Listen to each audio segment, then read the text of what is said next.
The one thing I found super interesting about the Laramie Project was how the members of the Tectonic Theater were actually, they wrote themselves in the play. I think it really added to the realism, and I never saw that before, and it just was very interesting to see the members of the play actually in the play. The themes that were portrayed in the Laramie Project was sexuality and religion. Sexuality was portrayed in many ways in Laramie. Um, One being some people were accepting, other people are just tolerant, and other people are downright like not okay with it. Um, as far as religion goes, there was two different perspectives from two different church leaders.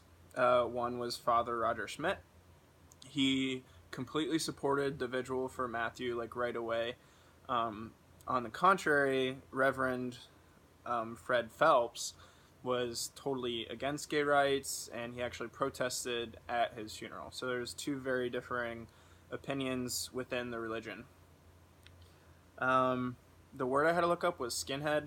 It just means a man with like a shaven head and is usually portrayed as an aggressive figure. This was used when a skinhead was walking towards the protest and thought things were going to get aggressive, but really he just starts singing Amazing Grace in support of Matthew. And this just helps me realize the amount of diversity that was supporting Matthew.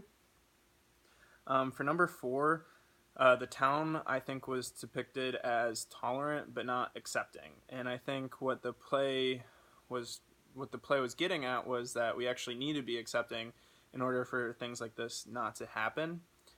If you're just tolerant and turn a blind eye, it allows these things to manifest. As far as do I think it would happen in Columbus, I would say probably not, just because it's a little bit more of a liberal city. And we've progressed a little bit further than this as far as time goes. For number 5, I think the main differing elements was there was a lot more characters in the Laramie Project, which added a ton of more perspectives. Another element that changed was that there were moments instead of like progressive scenes, and these moments really kept the audience's attention because you had to really focus on what was happening because it was short, choppy, to the point scenes. And the third element, there was not a lot of background scenery or anything like that, and I think this enhanced what the characters were saying within the play. And the two questions that I want to leave you with is, do you think that the town of Laramie was guilty? And should they own up to the crime as Miss Ula suggests?